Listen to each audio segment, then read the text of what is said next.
Vamos abrir a palavra do Senhor Deus no livro de Isaías, capítulo 40, versículos 1 a 11. São os versículos que leremos. Diz assim a palavra do Senhor: Consolai, consolai o meu povo, diz o vosso Deus. Falai ao coração de Jerusalém. Bradai-lhe que já é fim do tempo da sua milícia, que a sua iniquidade está perdoada, e que já recebeu em dobro das mãos do Senhor por todos os seus pecados. Voz do que clama no deserto, preparai o caminho do Senhor, endireitai no ermo vereda a nosso Deus. Todo vale será aterrado, e nivelados todos os montes e outeiros. O que é tortuoso será retificado, e os lugares escabrosos aplanados. A glória do Senhor se manifestará, e toda a carne a verá, pois a boca do Senhor o disse. Uma voz diz, clama, e alguém pergunta, que hei de clamar? Toda a carne é erva, e toda a sua glória como a flor da erva. Seca-se a erva, e caem as flores, soprando nelas o hálito do Senhor. Na verdade, o povo é erva. Seca-se a erva e cai a sua flor, mas a palavra de nosso Deus permanece eternamente. Tu, ó Sião, que anuncias boas novas, sobe a um monte alto. Tu que anuncias boas novas a Jerusalém, ergue a tua voz fortemente, levanta, não temas, e dize às cidades de Judá, eis aí está o vosso Deus, eis que o Senhor virá, e com ele, virá com poder, e o seu braço dominará, eis que o seu galardão está com ele, e diante dele a sua recompensa. Como pastor apacentará o seu rebanho, entre os seus braços recolherá os cordeirinhos e os levará no seio. As que amamentam, ele guiará mansamente. Amém. Meus irmãos, nós já conhecemos a história pela qual estamos celebrando. Exatamente no dia 31 de outubro de 1517, há 508 anos, Martinho Lutero, monge agostiniano, afixou as suas 95 teses na porta do castelo de Wittenberg. E ele fez isso sem imaginar que aquele ato se tornaria o estopim de uma profunda renovação espiritual na história da igreja. Ele, na verdade, fez aquilo que era costume quando alguém queria chamar outros para o debate, sobretudo na área acadêmica, lembrando que a teologia era a mãe de todas as ciências. Ele queria apenas chamar os clérigos, os teólogos, para o debate. Contudo, ele sabia, meus irmãos, por outro lado, que não se tratava de uma mera disputa intelectual ou briga de egos. O que estava em questão não era apenas uma divergência teológica, mas o próprio fundamento da autoridade da fé cristã, que é a palavra de Deus. Num tempo em que a Escritura havia sido obscurecida por tradições humanas, Lutero ergueu sua voz afirmando que a Bíblia é a única regra infalível de fé e prática. E essa convicção o levou a permanecer firme diante do imperador e dos concílios, quando, no dia 17 de abril de 1521, ele declarou em Worms, na Dieta de Worms, as palavras que ecoam até hoje como símbolo do sola Scriptura. Ele disse, a menos que se me convença por testemunho da Escritura, ou por razões evidentes, posto que não creio no Papa nem nos concílios somente, já que está claro que eles têm se equivocado com frequência e têm se contradito entre si mesmos, estou acorrentado pelos textos escriturísticos que tenho citado, e minha consciência é cativa da palavra de Deus.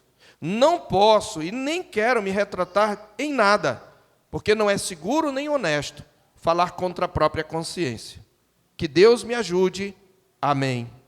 Essas palavras revelam, meus irmãos, a alma da reforma, a confiança absoluta na suficiência veracidade e poder da palavra de Deus.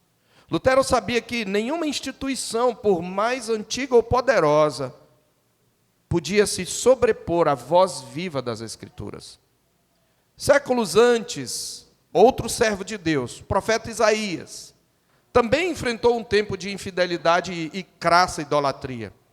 Também na igreja visível. Segundo a tradição judaica, Isaías teria sido cerrado ao meio durante, provavelmente, o reinado do rei Manassés, por não se calar diante da verdade divina. Ele preferiu morrer, portanto, proclamando a palavra do Senhor, a viver em silêncio, sob a aprovação dos homens. Assim como Lutero haveria de permanecer firme diante dos príncipes e concílios, Isaías, um profeta da nobreza e do palácio, permaneceu fiel, mesmo quando os reis se rebelaram, quando os reis apostataram, e mesmo diante de um povo rebelde. Ambos, Lutero e Isaías, testemunham que a palavra de Deus é viva, permanente e invencível. A palavra viva e permanente é o título da nossa mensagem. A palavra viva e permanente. E é essa verdade, justamente ela, a perenidade e o poder consolador e salvador da palavra que brilha aqui, meus irmãos, em Isaías 40, de 1 a 11, texto que anuncia uma esperança aos cativos e proclama que a palavra do Senhor jamais falha.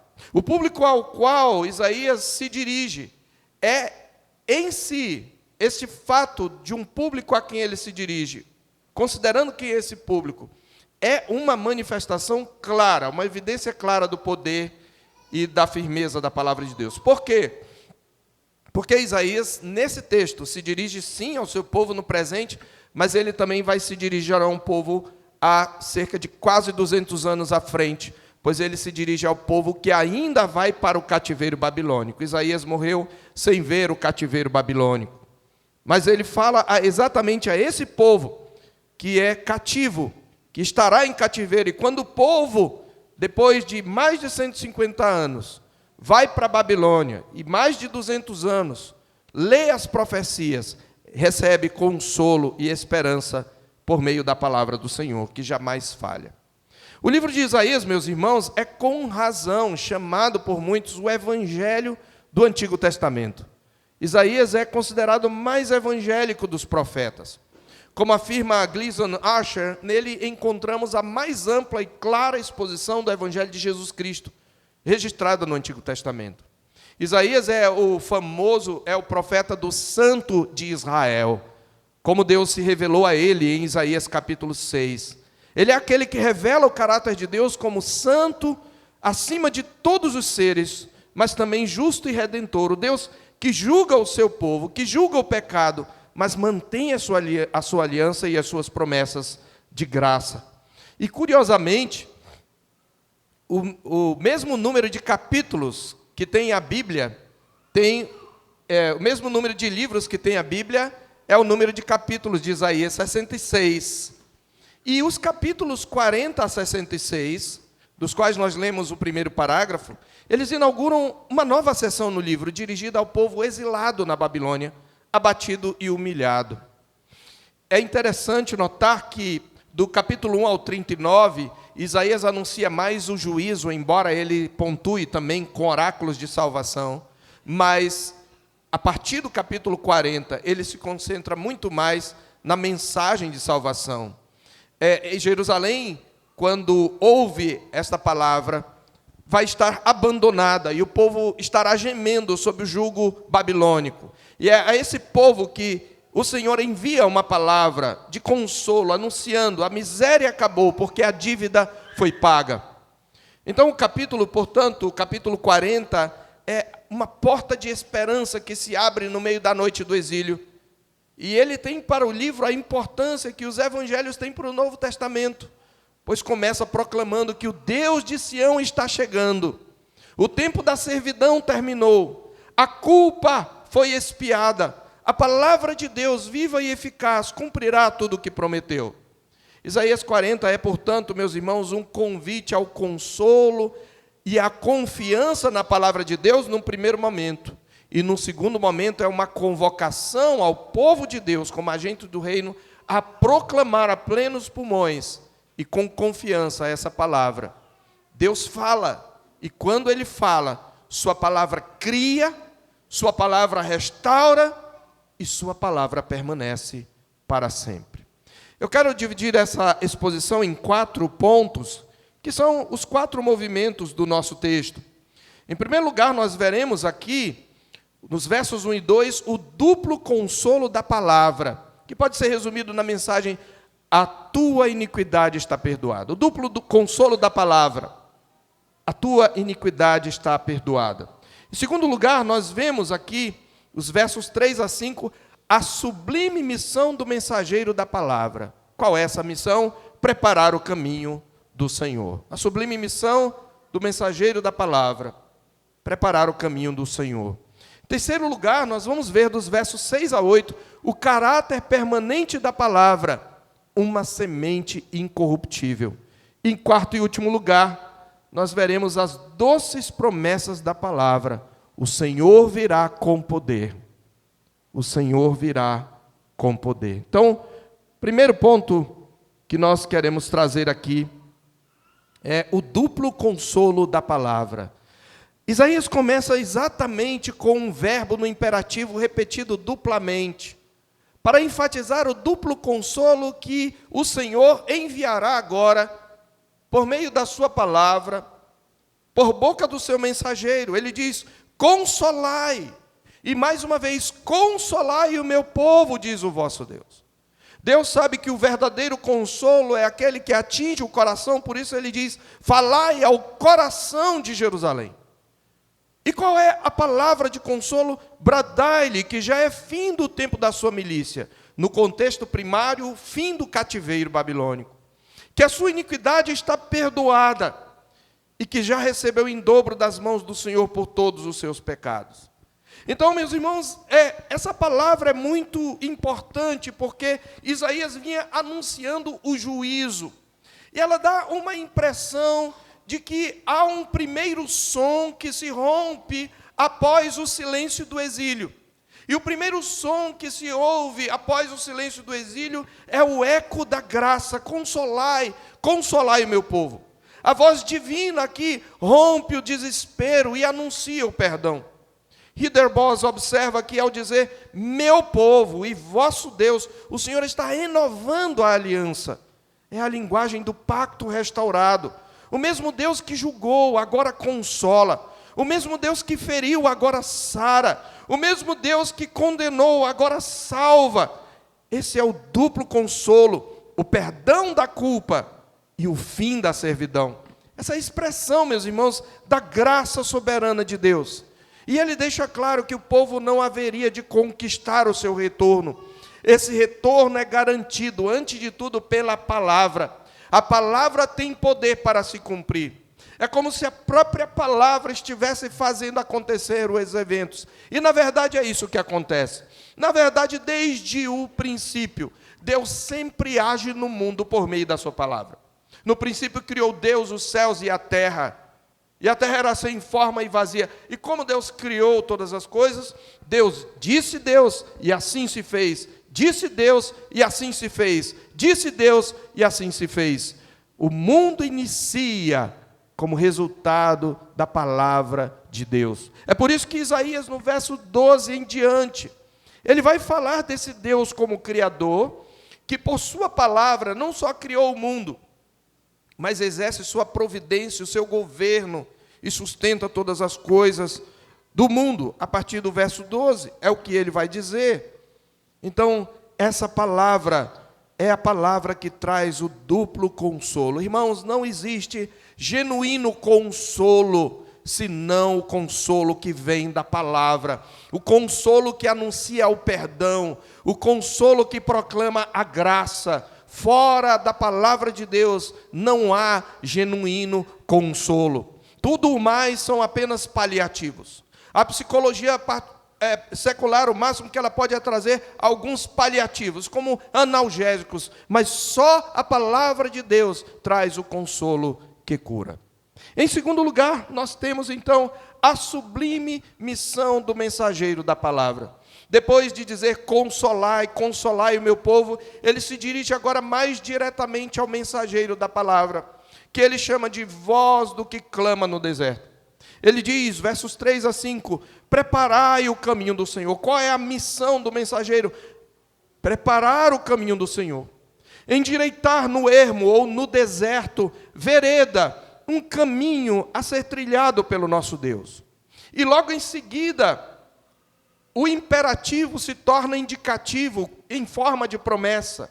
Ele garante que a voz do mensageiro não só se fará ouvir, mas aquilo que ele falar vai acontecer por causa do poder dessa palavra. Todo vale será aterrado, e nivelados todos os montes e outeiros. O que é tortuoso será retificado, e os lugares escabrosos aplanados.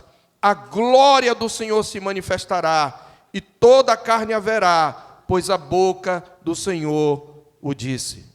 Observe então que a segunda voz é a voz do mensageiro que prepara a chegada do rei.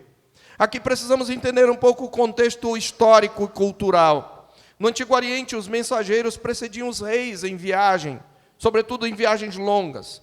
E muitas vezes eles, inclusive, nivelavam caminhos, removendo obstáculos, aplanando aquilo que era esburacado, nivelando aquilo que tinha barrancos. É isso que ele quer dizer quando ele diz, todo vale será aterrado, nivelados todos os montes e outeiros. Então, esses mensageiros, muitas vezes precediam o rei, tanto para anunciar, como também para nivelar caminhos, removendo obstáculos. O que o profeta, o que Deus, por meio do profeta, está dizendo, é que a mesma voz profética que anuncia a aproximação de Deus, o Senhor que está vindo ao encontro do seu povo, é essa mesma voz profética que vai, por meio da palavra, preparar o deserto, que aqui simboliza a condição espiritual de Israel. Uma condição estéril e desordenada. Então, preparar o caminho aqui é remover as barreiras morais e espirituais que impediam a manifestação da glória divina. Os montes do orgulho, os vales da incredulidade, as veredas tortuosas do pecado, os caminhos tortuosos em que o povo de Deus estava trilhando, saindo da aliança, saindo da lei. O mensageiro fiel, meus irmãos, esta é a mensagem. O mensageiro fiel ontem e hoje vive para a glória de Deus. Ele vive para preparar o povo para que a glória de Deus se manifeste. Ele não chama atenção para si, mas para o rei que vem.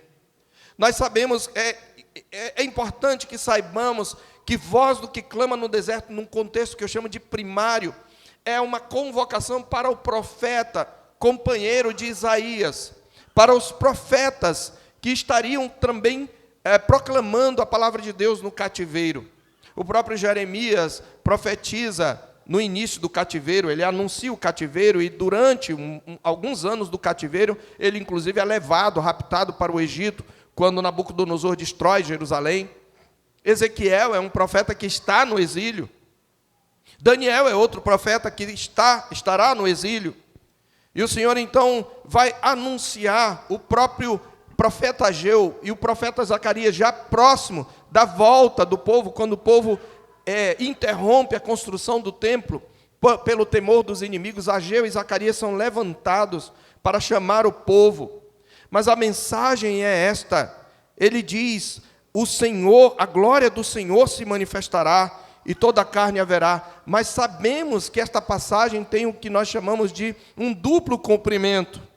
Ela tem o que os teólogos e o intérprete chamam de sensus plenior, ou há um sentido pleno. As profecias do Velho Testamento, algumas delas, elas tinham como que camadas, que apontavam para diversos eventos redentores, tudo culminando no evento redentor de Cristo, da vinda de Cristo. Porque nós sabemos que, conforme o Evangelho de Mateus, capítulo 3, e conforme Lucas também, capítulo 3, o João Batista é chamado por ambos os evangelistas de voz do que clama no deserto. Em Mateus capítulo 3, Verso 1 está escrito: naqueles dias apareceu João Batista, pregando no deserto da Judéia, e dizia: arrependei-vos, porque está próximo o reino dos céus. Para que o coração do povo fosse nivelado, era preciso que o povo se arrependesse. E Mateus deixa claro quem é João Batista, dizendo, porque este é o referido por intermédio do profeta Isaías: voz do que clama no deserto, preparai o caminho do Senhor, endireitai as suas veredas. Inclusive ele se vestia semelhante ao profeta Elias, como Mateus vai dizer mais no versículo posterior. Então, aquele que anuncia a vinda do Senhor, ele é um prenúncio, é um tipo daquele que vai ser o precursor do Messias. Porque quando ele diz assim, a glória do Senhor se manifestará, e toda a carne haverá, pois a boca do Senhor o disse, o primeiro cumprimento dessa profecia é a volta do cativeiro babilônico. É como se o Senhor estivesse voltando à frente do seu povo para a terra de Israel, para devolver ao seu povo a terra. Mas ela aponta, sobretudo, para a vinda de Cristo.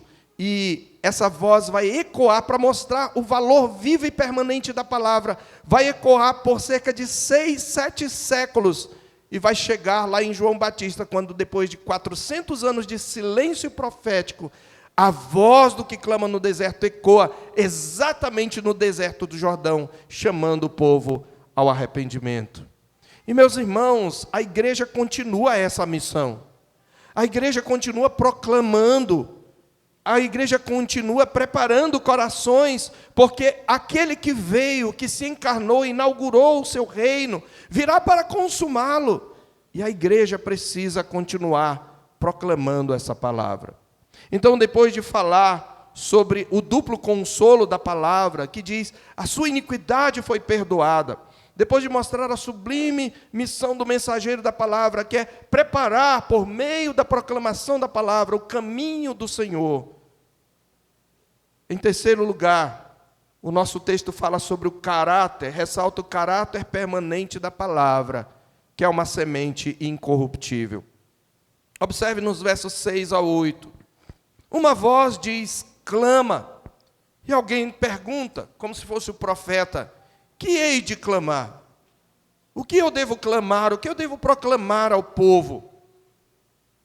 Eu devo proclamar, primeiramente, a fraqueza, o fracasso da carne humana. Eu devo proclamar, primeiramente, a depravação total do ser humano. Toda a carne é erva, e toda a sua glória. Ele tinha acabado de falar da glória do Senhor que iria se manifestar, e ele diz, a glória da carne, isto é, a glória do ser humano, é como a flor da erva, e ele está se referindo ao mato, aquilo que nós capinamos, aquilo que jogamos no fogo. Ele diz, seca-se a erva e caem as flores, soprando nelas o hálito do Senhor, porque no deserto, o vento do deserto, o vento quente do deserto, no período de seca, ele secava todas as ervas, e aquilo se tornava um mato seco que poderia pegar fogo. E ele diz que isto é uma metáfora, é uma figura para o povo. Na verdade, o povo é erva. Primeiro ele diz a carne, no sentido da natureza humana, mas agora ele está dizendo o povo é erva, seca-se a erva e cai a sua flor, mas a palavra de nosso Deus permanece eternamente. Aqui, portanto, meus irmãos, Isaías contrasta a fragilidade da criatura com a solidez da revelação divina. Tudo o que é humano é como a erva, belo por um momento, mas passageiro. Somente a palavra de Deus permanece. Certo comentarista observa que o vento aqui, que é a mesma palavra para espírito do Senhor, o mesmo sopro que faz murchar a glória humana, é o espírito que sustenta a palavra. A carne seca, mas a palavra permanece. Os reinos passam, mas o testemunho de Deus continua. Essa fidelidade da palavra é a prova da soberania divina. Porque o Deus que cria é o mesmo que cumpre o que promete. É por isso que a reforma, meus irmãos, ressoou com tanta força. Porque ela começou por devolver o fundamento inabalável da Escritura à igreja. Enquanto tudo mais se desfaz, a palavra de nosso Deus permanece eternamente. É por essa palavra que nós somos regenerados. O Espírito Santo é quem atua na regeneração de maneira imediata, mas ele atua em confluência com a palavra. É por isso que, ao mesmo tempo que se diz lá em Tito 3, que nós somos regenerados pelo lavar regenerador, disse também em 1 de Pedro 1, que nós somos regenerados pela palavra da verdade. Ele, na verdade, diz que nós devemos nós devemos purificar a nossa alma pela obediência à verdade.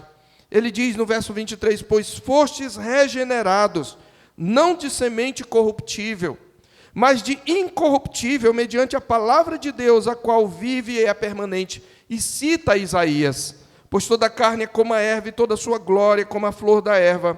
Seca-se a erva e cai a sua flor, a palavra do Senhor, porém, permanece eternamente. E ele conclui, ora, esta é a palavra que vos foi evangelizada. Quando Pedro diz, fostes regenerados, a palavra que ele usa aqui é a mesma usada para o ato da mulher dar à luz. Você sabe que o bebê que veio à luz já existia, ele é primeiro concebido, né? Ele tem um primeiro nascimento, quando o óvulo e o espermatozoide são fecundados, e Deus produz ali uma vida. Mas esse bebê precisa vir à luz. Então, a concepção é como a regeneração, e o nascimento propriamente dito é como a conversão, e é a palavra, a parteira, que traz essa nova criatura à luz. Quando nós proclamamos a palavra, e é por isso que Pedro chama de semente incorruptível, porque ele está lendo Isaías, e quando Isaías fala de erva, ele está, obviamente, trazendo subentendido a ideia de uma semente. Ele está dizendo, a semente da erva é uma semente corruptível. A natureza humana é corruptível por causa do pecado, mas a palavra de Deus é uma semente incorruptível. Ela planta uma nova criação dentro de nós. Observe, nós estamos envelhecendo. Nós podemos adoecer, nós podemos morrer a qualquer momento. Nós agora intercedemos por um irmão crente e fiel ao Senhor, eu o conheci, estudei com ele. Era um esteio na missão, mas ele, como eu e como vocês, de repente, por uma pneumonia, ele se foi. Graças a Deus, está com Cristo, porque dentro dele já havia semente incorruptível. E essa semente é tão poderosa que o corpo dele vai para a terra, vai se desfazer, vai virar pó, mas naquele dia, Cristo, a palavra viva, vai chamá-lo, e o corpo dele vai ressuscitar glorificado, porque a palavra é viva e permanente. Essa é a promessa que nós temos. Essa é a natureza da palavra. Ela é uma semente incorruptível. Por isso, quanto mais nós lemos, quanto mais estudamos, quanto mais ouvimos, e quando a obedecemos, nós experimentamos a vida em abundância que Jesus nos prometeu. Em quarto e último lugar, ele vai mostrar as doces promessas da palavra. Ele diz, o Senhor virá com poder. Ele já tinha apresentado a promessa da vinda do Senhor, mas de maneira mais indireta. Ele disse que a glória do Senhor se manifestará, que toda glória, toda carne haverá, pois a boca do Senhor o disse. Mesmo a carne que é perecível vai ver, porque a boca do Senhor o disse. Mas logo no verso 9, ele convoca a igreja. Sião é a igreja. É a igreja da velha aliança, mas essa palavra ecoa para nós, a igreja da nova aliança. Tu, ó Sião, que anuncias o evangelho, não é isso que significa boas novas? Que anuncias boas novas, sobe a um monte alto, fica num lugar onde todos possam vê-la. Tu que anuncias o evangelho a Jerusalém, ergue a tua voz fortemente, levanta, não temas. E dize, qual é a proclamação? Dize às cidades de Judá, eis aí está o vosso Deus. Ele está vindo, e ele virá com poder, e o seu braço dominará. Eis que o seu galardão está com ele, e diante dele a sua recompensa. Ele vem para julgar, ele vem para destruir, mas ele também vem para apacentar. Como pastor, apacentará o seu rebanho, entre os seus braços recolherá os cordeirinhos, e o levará no seio. Ele tratará o seu povo como um povo frágil, e as que amamentam ele guiará mansamente.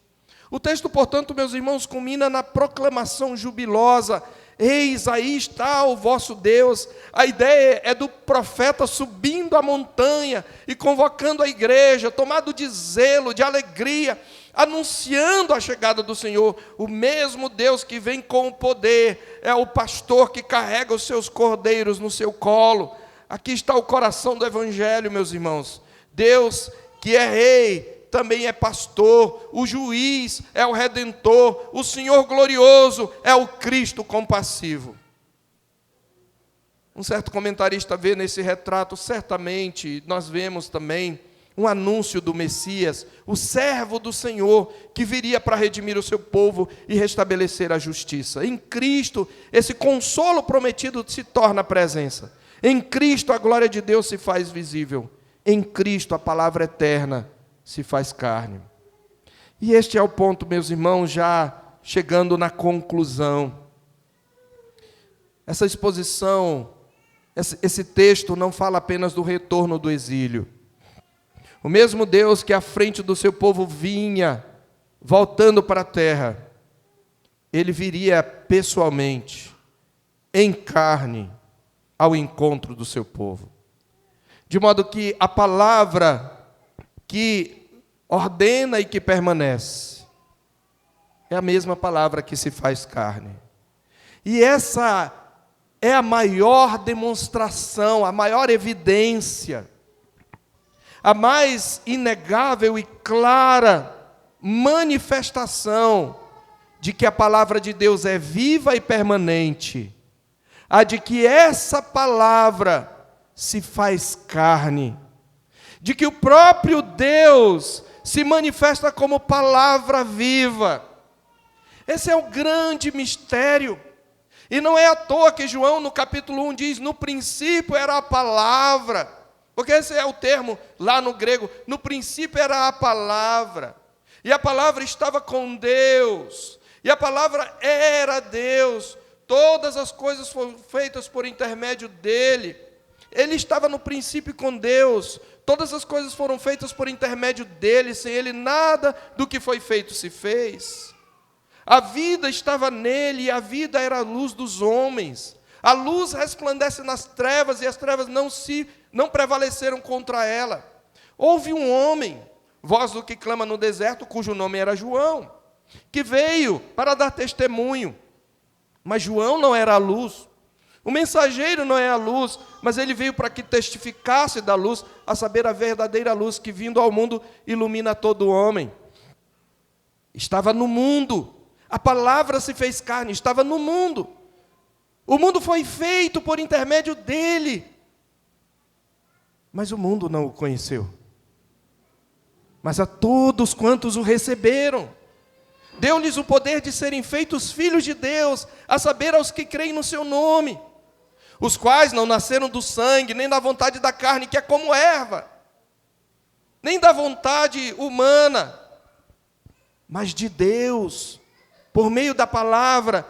E a palavra se fez carne e habitou entre nós, e vimos a sua glória, glória como do unigênito do Pai.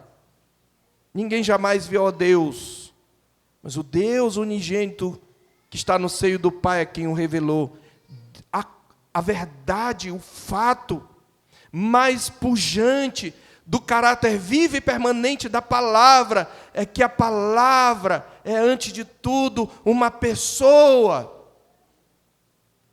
divina que se fez carne e habitou entre nós. Em Cristo, a palavra tabernaculou entre nós. Deus se manifestou como palavra para cumprir suas promessas. Portanto, Cristo encarna a graça e a verdade divina, a manifestação perfeita do consolo prometido, o cumprimento vivo da palavra eterna. É por isso, meus irmãos, que o ponto culminante da reforma e da nossa fé é este: a palavra viva e permanente tem rosto, tem voz e tem nome, Solus Christus. Nele Deus falou de modo definitivo. Nele a promessa se tornou realidade. Nele a esperança do povo de Deus encontra repouso. Seca-se a erva, cai a sua flor, os reinos são removidos, mas a palavra do nosso Deus permanece eternamente. Louvado seja o nosso Senhor Jesus Cristo. É a Ele que devemos dar toda a glória e nele colocar a nossa confiança. Diante disso, meus irmãos, como devemos responder à palavra de Deus que é viva e permanente? Eu quero trazer 4 aplicações para encerrar a nossa meditação desta noite. Primeiro, são aplicações tão óbvias, mas que precisam ser lembradas. Nós precisamos lembrar porque no momento da pressão nós nos esquecemos, ou até nos lembramos, mas nos recusamos a confiar e a agir. Primeiro, a igreja precisa confiar plenamente na suficiência da palavra. A igreja precisa confiar plenamente na suficiência da palavra. Nós não precisamos de mais nada. Nenhuma ciência humana, por melhor que seja, pode substituir a palavra de Deus. E sim, é claro que a ciência, ela é um instrumento de Deus, porque Deus é quem dá sabedoria ao homem, mas ela precisa ser sempre julgada à luz da palavra. E a palavra de Deus é mais do que suficiente para tudo o que precisamos para viver.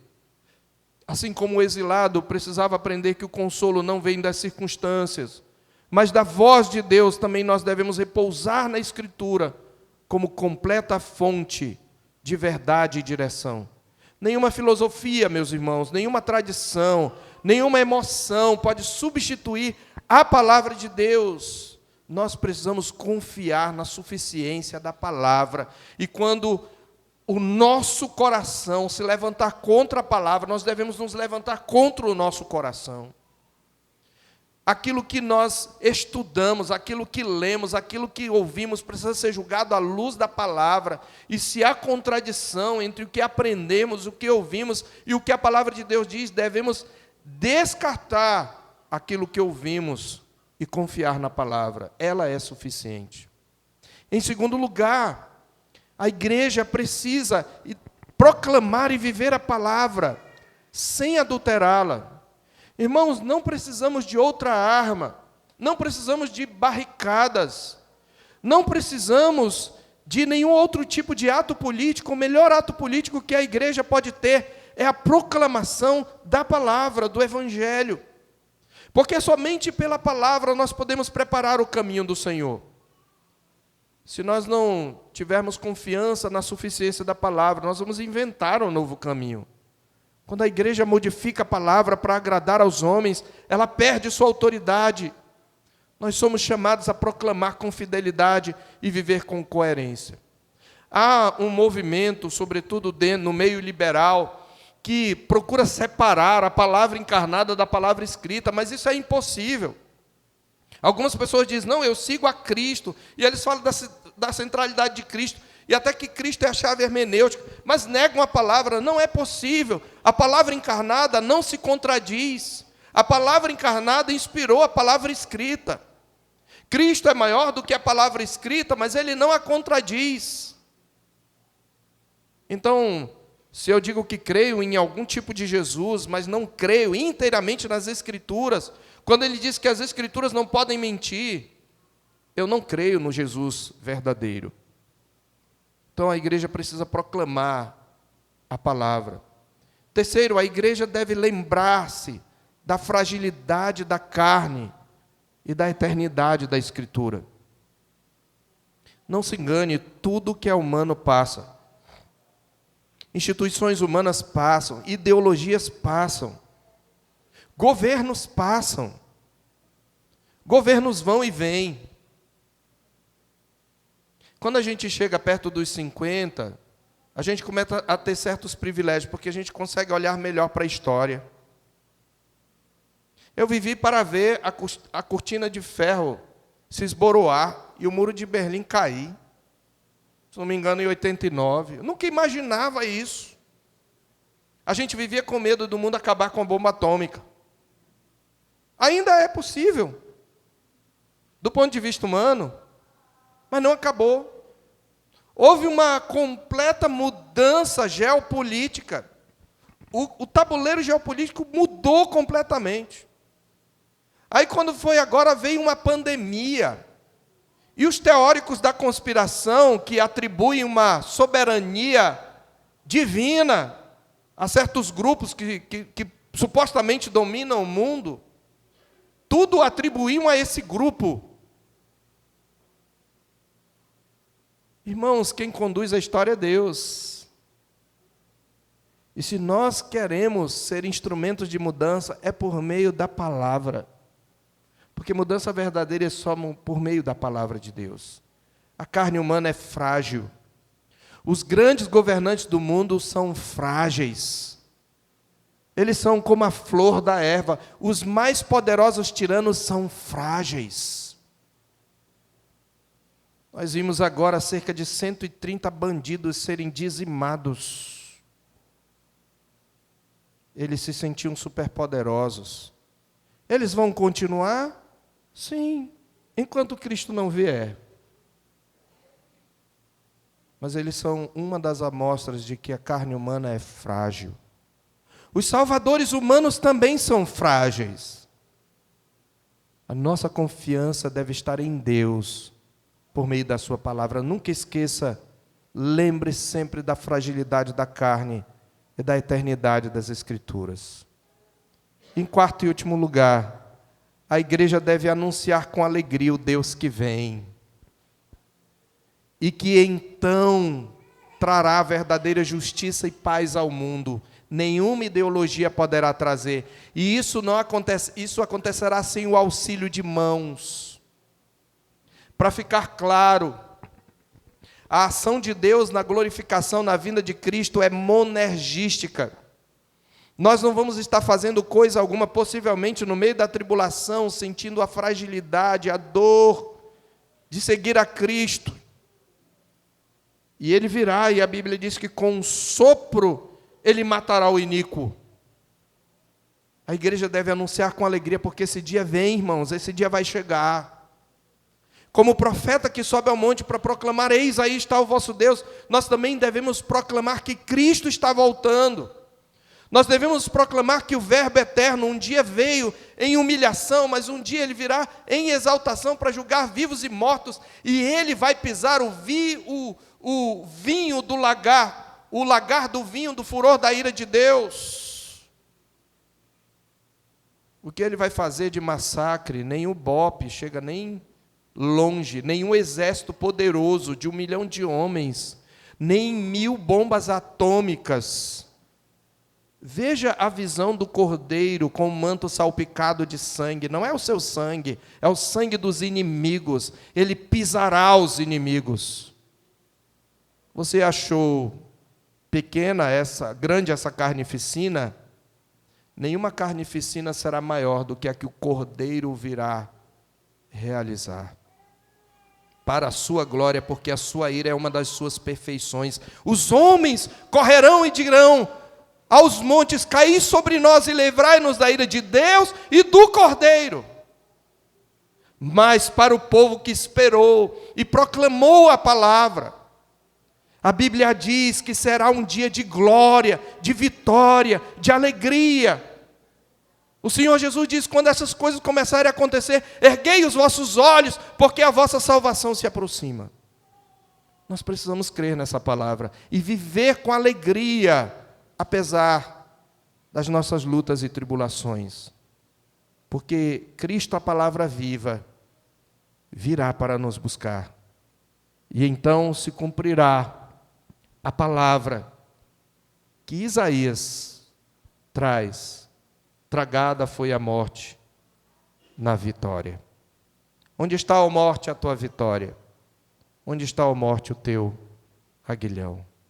ame a palavra de Deus, leia a palavra de Deus, pregue a palavra de Deus, siga a palavra de Deus. Ela é suficiente. Ela é a semente viva e permanente. Vamos orar. Louvamos o teu nome, ó Deus, pela tua palavra, que é poderosa, que é viva, que é eficaz, que é mais cortante do que qualquer espada de 2 gumes, que penetra ao ponto de dividir alma e espírito, juntas e medulas, e é apta para discernir os pensamentos e propósitos do coração. Eu te peço que tu sondes o nosso coração com a tua palavra, Senhor. Que tu fortaleças a nossa confiança na suficiência da palavra, Pai.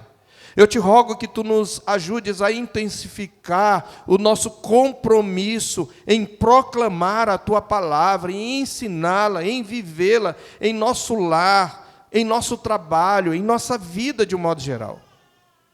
Sobretudo, ajuda-nos a lembrar que Cristo, a palavra encarnada, está à tua destra e está colocando todos os inimigos debaixo dos teus pés, e esse evangelho que pregamos, ele está prevalecendo já no mundo, ele está avançando no mundo, nada impedirá o seu avanço.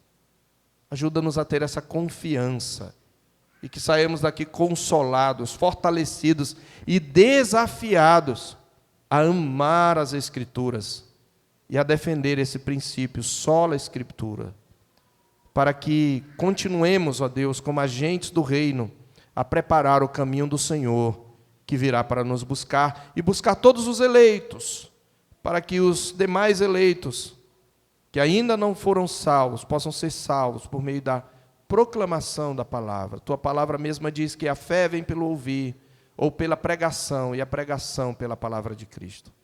Assim nós te pedimos, ó Deus, aplica a tua palavra ao nosso coração, em nome do Senhor Jesus. Amém.